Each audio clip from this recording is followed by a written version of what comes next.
உதாரணமாக, என் மூக்கு கண்ணாடி என்போம். இதனை என்னுடையது, என் கண்ணாடி. இன்னும் சொல்ல போனால் என் வாட்ச் என்போம். என் ட்ரெஸ், இந்த கட்டையின் மேல், இந்த தேகத்தின் மேல் உடுத்துக் கொண்டவை என்னுடையது என்று அர்த்தம். கவனமா கேளுங்க, கவனமா கேட்கணும். அதிநவீன மனித சாஸ்திரங்களுக்கு, சைக்காலஜி, மனோவியல் சாஸ்திரத்திற்கு எட்டாத விஷயங்களை சொல்கிறேன்.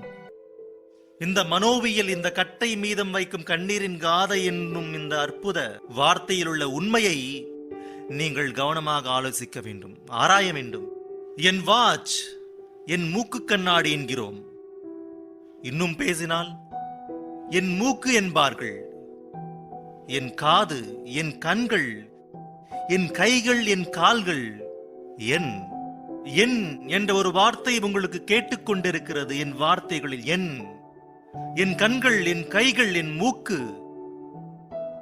டாக்டரிடம் செல்வோம் நாம் அனைவரும். டாக்டர் ஐயா, என் உடம்பு சரியில்லை என்போம். நீங்க சொல்லுவீங்க, சொல்லுவாங்க. நான் சொல்ல மாட்டேன் அப்படின்னு சொல்றவங்க இங்க யாரும் இல்ல. சொல்லுவாங்க, என் உடம்பு சரியில்லை அப்படின்னு சொல்லுவாங்க. உன் உடம்பா? உன் சரீரம், உன் சரீரம் என்று அர்த்தம். என் சரீரம், என் சரீரம். என் உடல் நலம் சரியில்லை, என் உடல் நலக் குறைவு. யார் நீ? எந்த டாக்டரும் கேட்க மாட்டான். உன் உடல் நலம் சரியில்லை என்று சொல்கிறாயே தவிர எத்தனைக்கு நீ யார் என்று MS படித்தவனோ, MD படித்தவனோ, MBBS படித்தவனோ கேட்க மாட்டான், புரியாததினால். உன் உடல் என்றால் நீ யார்? இன்னொரு நல்ல வார்த்தையை சொல்கிறேன் உங்களுக்கு புரிவதற்கு. என் பெயர் PD சுந்தர் ராவ். நான் மரித்தேன் என்றால் நம்முடைய வழக்கத்தின்படி ஒரு 6 அடி நீளங்கொண்ட ஒரு பெட்டியை, 2.5 அடி அகலமுடைய ஒரு பெட்டியை செய்வார்கள். அதிலே உங்கள் முன் உள்ள இந்த உருவத்தை ஒரு வெள்ளை போர்வையை போர்த்து வண்ண வண்ண மலர்களால் அலங்கரித்து பாய் கடையிலிருந்து வாங்கி வந்த சென்ட் பாட்டிலை தெளித்து கற்பூர கட்டிகளை உடைத்து வைப்பார்கள். முடிஞ்சது, போயிட்டாரு. யார் அந்த பெட்டியில் இருப்பது? PD சுந்தர் ராவ் அல்ல. பிறகு யாரோ தெரியுமா உங்களுக்கு? PD சுந்தர் ராவின் பிணம். அங்கே இருப்பது PD சுந்தர் ராவ் அல்ல, PD சுந்தர் ராவின் பிணம். பிறகு PD சுந்தர் ராவ் எங்கே? அங்கே இருக்கிறவங்களை கேளுங்க, அவங்களே சொல்லுவாங்க. பிறகு PD சுந்தர் ராவ் எங்கய்யா அப்படின்னு கேளுங்க, அவர் போயிட்டாருங்க அப்படின்னு சொல்லுவாங்க. தெரியுமா உங்களுக்கு?